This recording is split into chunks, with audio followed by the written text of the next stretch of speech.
Some of the classes at the YMCA of Greater New Orleans. There are locations across the city offering ways to get fit and have fun. For more information, log on to our website and click links on 4. This Sunday, the New Orleans Track Club is hosting the 108th Jackson Day Race. It's a road race that's open to participants of all running and walking skill levels.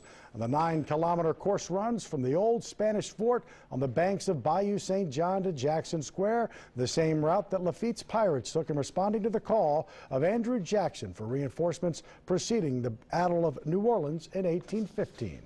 It all starts 8:30 Sunday morning. For more information, again, just go to our website and click links on 4. Sally?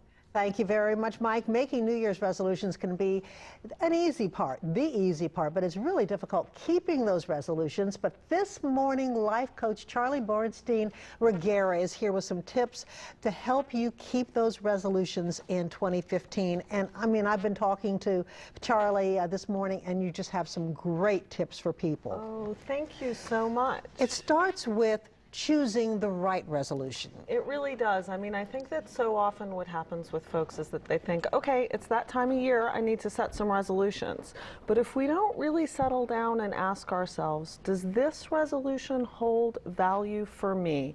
We're going to have a hard time sticking with it for 365 days. So we need to choose resolutions that are truly meaningful. How do you hone into that? Yeah, so a really great question to ask yourself is there a particular change that if I focus on it in 2015, it's going to make a significant positive impact either in my own life or in my community? And if the answer to that question is yes, you've started out at a really good point of determining what's meaningful. And then you need to state your resolution in the positive present tense. Hugely important. So very often we'll say to ourselves, all right, so this year I'm not going to eat any junk food. And now my mind is completely geared toward Lay's potato chips. Yeah. I'm not thinking about the healthy, delicious, nutritious foods that I could be consuming. So change it. Right. So if I phrase it in terms of I'm consistently eating healthy, nutritious foods, then my energy is going toward that. I'm thinking about getting to the grocery store and buying beautiful foods and feeding myself those things.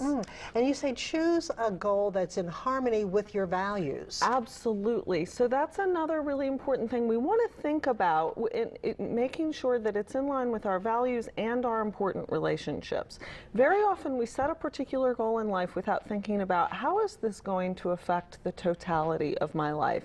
And then we wonder why we're thrown off course when maybe like, okay, I'm going to train for a marathon this year, but in order to be able to do that, I'm going to have to forego spending time with my middle-aged daughter. Well, maybe that's not going to fit. Maybe that's not an ecological goal at this time. Maybe if I wait till she starts high school, that'll be an awesome time to train for a marathon. So it's like considering the cost. Absolutely, and really thinking them through, because when we don't, that can trip us up, and that's where we end up breaking the resolution. And we want to make sure that we have the support we need. Oh, it's so important. So often people really aren't thinking about what are all of the tools, resources, and support that I need along the way. Are there particular people that if I had them cheering me on along the way from the sidelines, that it would really help to motivate and inspire me? Maybe finding friends who have similar goals or attitudes. That's so great. And then the plan has to be specific. It really does. We say this over and over again. Not only does it need to be specific, but it's really valuable to take a big goal and break it down into meaningful chunks and make sure that we have timelines to meet each of those benchmarks. And when we do that, we stay in motion. We don't let it go by the wayside.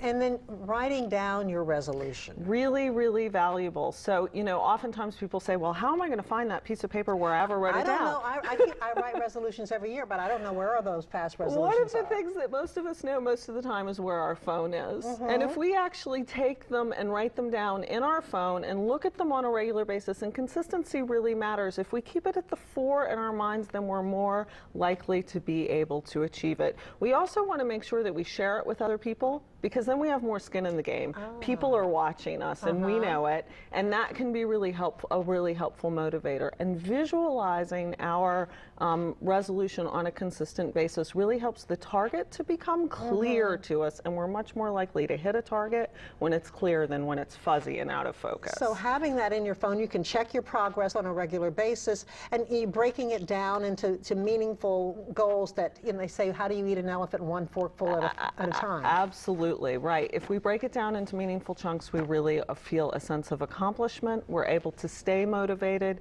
feel like we're doing something where we're gaining confidence and competence, and that really keeps us energized to make it through the year. Charlie, some excellent advice, and you have so much more advice. For more information about Charlie Borenstein-Reguera and her life coach services, you can log on to WWLTV.com and click on links on 4. Happy New Year. Happy New Year. Thank you so much.